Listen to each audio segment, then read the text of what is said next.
Hey everybody, I hope everybody's doing well today.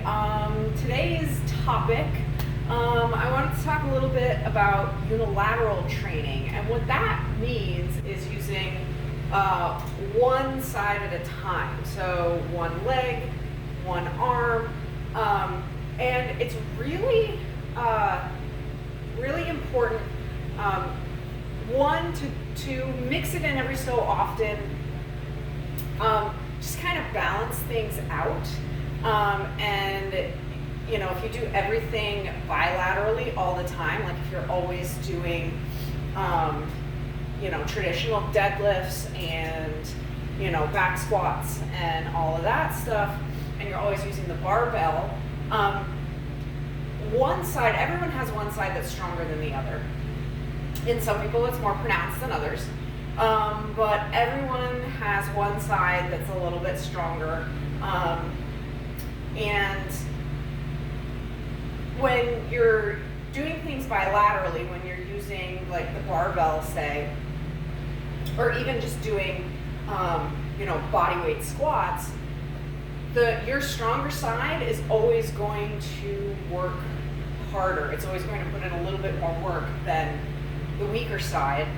And so you're always going to have this sort of imbalance. So it's important for people to have that. And it's also really important for people who have maybe structural, I don't want to say imbalances, but structural issues that make one side, like one leg is shorter than the other, or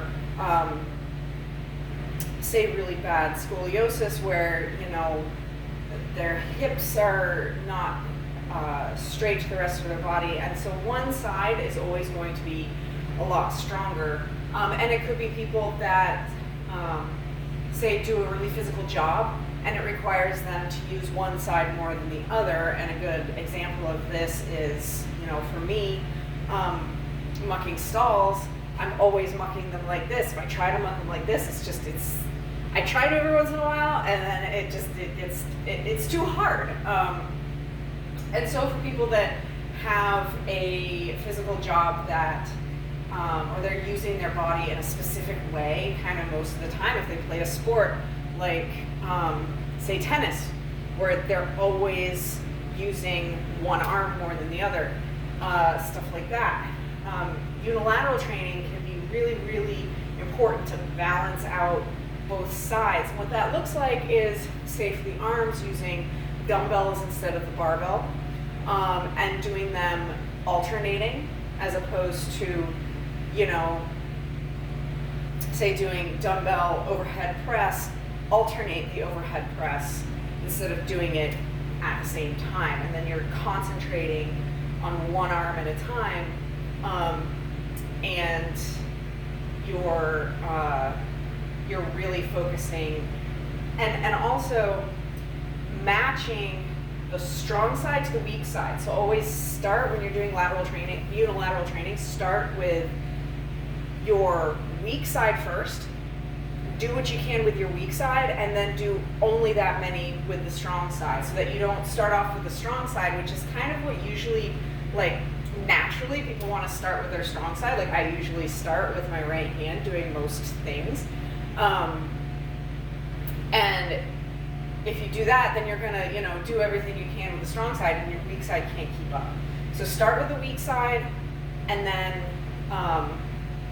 match the strong side to that, so to make it a little bit more even. And when we're talking legs, we're talking things like, split squats, lunges, Bulgarian split squats, where one leg is up on top of like a bench or something. We're talking one-legged deadlifts. I believe I've done a video on one-legged deadlifts, but that looks something like, you're hinging the hips. It's hard to do them and talk at the same time, because they take a lot of balance.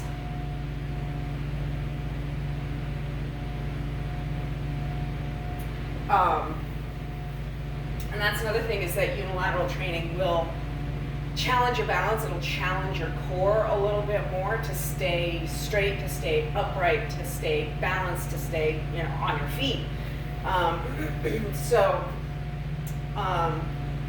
It's really important, I think, to cycle in unilateral work into your workouts to balance things out, because like say you're doing squats, you're always going to push a little bit harder with one leg than the other. And I think, you'll find that if you, take a break from doing the bilateral stuff, work on unilateral for a while, and then go back, you will make you'll make more progress, because you'll be more even, you'll be able to push more evenly with both sides. And so I getting a little rambly here as usual. So anyway, that is pretty much all I have to say about unilateral work. There are some people that, you can cycle in and out of it. There are some people, especially those people that have, structural issues, that will probably need to work unilaterally almost all the time. But most people can go in and out of it, just to kind of help themselves stay a little bit more, balanced from one side to the other. I hope you enjoyed this video. Please, if you did, if you're watching on YouTube, hit the like button, subscribe to my channel, share it. If you're watching on Rumble, hit the Rumble button, follow me, and share this video. You can find me on Facebook and Instagram as well. And if you have any questions about exercise, health, fitness, diet, whatever your question is, leave it in the comments. Tomorrow is answering questions day, so go ahead and do that, and I will see you all tomorrow, like I said, for questions and answers. Talk to you later. I'll see you later. Bye.